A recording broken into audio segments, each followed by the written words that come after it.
moments trading early, but as it feels like we always say in every Fiora matchup, that 2-item plus breakpoint, she's going to be looking happy.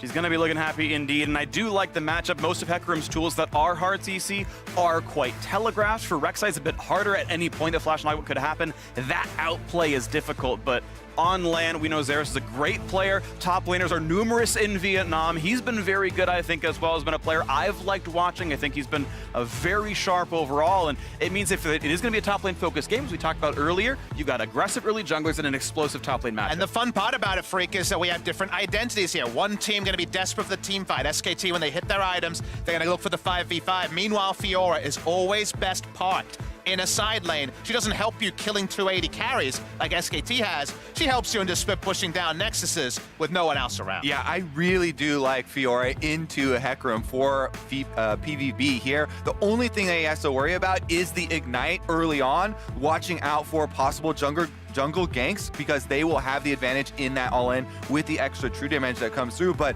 once the Fiora starts to get some levels, it becomes so good in that side lane, and the Hecarim is going to have to play with the team. Well, here we go into the game.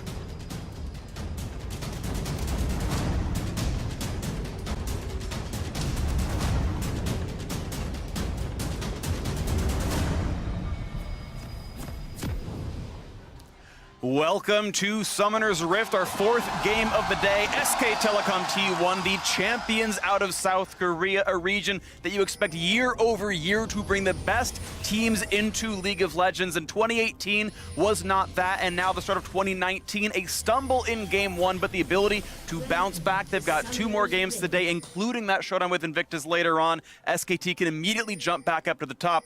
Phong Buffalo, of course, their last tournament leg on home soil, hoping for that first win. And both teams have served up drop. And quite a good spot for PVB after the gank as well. I believe there were extra minions, so they can try and freeze here against the Ezreal. Ezreal, long range, can try and throw these Mystic shots, but it's getting very good for Big Koro and Pallet down here. At the very least, stacking up the Spell Thief stacks that much issue. The farm so far pretty much equal. Nothing to speak of so far into this. The Elise able to pick up the dregs of her Krug camp that Klid did take away. Of course, the Raptors were stolen out as well. So pretty good counter jungling out of that SKT jungler. Now towards the top side, they of course know Elise is there. The controller went down, but you see Khan push away. Eyes on! That should be enough. Oh, he gets it vital. The heal might be enough. He's burning, but he'll stay alive. And there's no escape tools. Hecarim could not get out unless Zeros gives him the option to. They're gonna have good damage out of the bite. The electrocute tags. One more hit will do it. The flash gets a stun. Does grab first blood for Phong Buffalo. Now Clint gonna flash forward as well. The vital is here. There's some good damage. Does he have the trade? Can he find the second? It's close. The health bar is below 100 each, but he's got to watch out for the Praise Seeker. Another grasp. The minion to grab both kills. And this is the top lane action that we like to see. Just battling over slivers of health. In the end, it is the minions that take the advantage. Because it's early levels, those cooldowns aren't like they would be later in the game. So we actually had to watch it unfold to know who would come out ahead. This deserves that PSA I was talking about earlier, Papa Smithy. The only thing the Fiora has to worry about early is the Ignite true damage for the all-in from Hecarim. And you can see Khan there goes for it. As Freak said, though, the small vital in addition to the potion chugging there is enough to keep Zeros alive long enough. And so they are going to secure the first blood, but at least already used Repel and already flashed forward to finish that. So Klid can answer with his own flash. And he does so much burst damage. Remember, this is Hail of Blades on the Rex. I've seen much more Conqueror recently. I mean, the front-ended burst is enough, and Xerath, the minion aggro, takes him down. We already know the Korean teams are good about managing their minion. To sit on the Negatron, or does he have to go further than the Null Magic Man? And wait to see, of course, that could turn into a Cal, which seems incredibly unlikely, but it could just be that 25 MR into the Trinity Force that you expect out of the champion. We'll wait to see that one come out a little bit later on. Now we've got a fight towards that top side as Klid looks for when the knock will come in, does not get her posted. Plenty of damage comes out here, and that even immune to the turret shot. That's going to be a great dive. 1 for 0 again, top side. Top has been a great camp, and Klid coming out on top every time. Yeah, and even with that one, very close health bars. Here goes Elise towards mid. Well, extra MR is going to help a little bit, but the red buff is on. If Shuhao can get into range, looking for this one, repels forward. So he's going to auto attack, but over the wall goes Faker, and he's going to stay alive, running both summoners. Now into the bottom side as well, looking for that root, not going to find much of anything. Just damage towards Teddy, and he can't quite get that kill as Ignite time times out, and Mata keeps running, puts on the shield, and PVB cannot buy a kill. Yeah, we're fighting all over the map. It's inches keeping people away. Khan and Zeros, of course, they're going to continue brawling.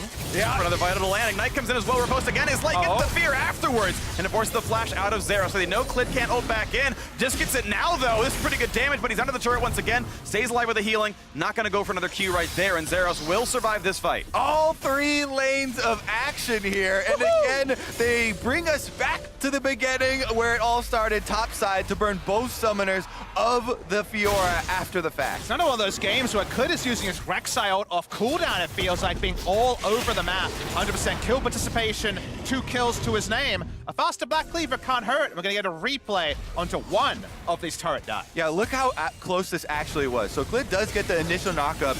Khan saves the burst damage for after the riposte, which is essential. Then, as he comes out of the Rek'Sai ultimate, do have Khan in tower range, able to take that turret shot, so they're able to pull that one off. Early executioners picked up for him as well. The war of attrition will be won. They have so much sustain that we've been going over. Plus, that is going to help very, very oh, there we go, another tower dive. He's got the package. Riposte comes in time, but won't find a stun. He gets off to the side anyway. At least immunes the dive, but this is how much pressure there is topside. Fiora not getting off the launching pad. And Kobe, both our eyes went to that Executioner's calling, because the only reason not to build Trinity Force and teamfight better as a champion who's going to be staying away from the lane in the late game and wanting to teamfight more is to keep attacking top lane now. So this is very much an item build that tells Zeros 3 people come in top whenever possible from SKT. And the biggest thing to keep your mind on for a game like this with so much action is flash cooldown timers.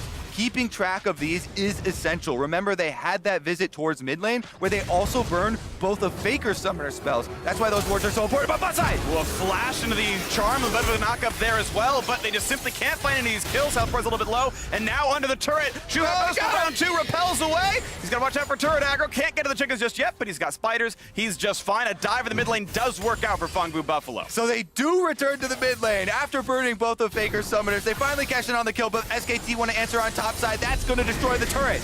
They are happy to play around Khan. There is no chance this turret lives. First turret plus the plates. Lots of pressure here, and you can see Zeros knows that, of course, they can dive from afterwards. Goes for the wave, but now in a 1v2. Fights off against Clid. Gets knocked up yet again. Puts the ult down. Has to immune that. Does so. Gets the heal. Oh, but the fear knocks him out of it, and SKT has the damage in the 2v1. And let's take a moment as PVB will get this. No, they won't, actually. Teddy's coming over to run him off. Moments, Kobe. We are still fighting. They're not always kills. This one just might be. Mata does not have flash. They put the ignite on him as well, burning through the shield. They might just have the damage. Feathers fly, and a kill comes through. Big Coral makes it a third for Phong Buffalo. Now Teddy fights against shields as well. Jumps to the wall. One more shot can get him. And it's going to be Big Coral walking up with his size. Blocks it away. Ocean Drake will go trade it over to PVB. This is the type of game we wanted to see from PVB. They're still the late game, and their pathway is clear. And for PVB, to me, they were clearly posturing because, yes, Fiora had TP and could join, but she used the ultimate a long time ago. It's on cooldown for another quarter of that long cooldown, especially at level 2. And because of that, they really weren't going to come in with an inferior teamfight ultimate like the Fiora ult late, so it just seemed like a matter of time till SKT could pick up its turn. I would say the next order of business for PVB and trying to manufacture a comeback in this game is making use of the Elise, LeBlanc, and Rakan. One of these champions has to find the surprise attack on an SK Telecom member, and they have to have damage behind them to follow this up. Scryer's Bloom finds a couple of those surprise attacks. Yeah, as you mentioned, he's sitting in the brush like, all right, maybe it's top lane, maybe Hecarim or Faker or someone shows up, and no. Not at all. Gets revealed out. Unlucky. And for pick power, like the champions you're mentioning, Kobe, you need a vision lead somewhere. You need a reason for someone to walk. They're just going to go with the flash shield. Everything going to try to chunk down Mata. And at some point, there's got to be a root, but Clid's coming around as well. Elise might come in for a little bit more. Looks like damage can't find that just yet, but here comes the Rek'Sai. Big damage for Clid on a rampage now for the 5 He's kill. a monster. Looking for yet another double kill. Get out! One traded back now for Ezreal, and now Fiora has to do all of it, but still 2 vitals left up. Can't find the target. Flashing in for it. Finally gets a kill on the board, but this team team fight is 4-1 already. Clid getting 3 to himself, SKT just smashing. Clid is insane. 6-0 on the Rek'Sai. We like to see the junglers getting the credit that they deserve, and he's got the bounty on his head to prove it. He just knows his limits. He knows he can launch into the backline 1v3, and then with just damage being peppered by the Ezreal, come out with a triple kill. They'll come out with a Baron and SKT. That might be more than the Buffaloes can hold. Incredibly fast Baron Null. Can't even get over the wall. Actually shorts that one as well. So this is a guarantee, and look at this gold lead. SKT completely in control. Started with aggressive plays in the top side. They got the ganks to work, and then a controlled game for all the turrets, the Drakes, and now the Baron.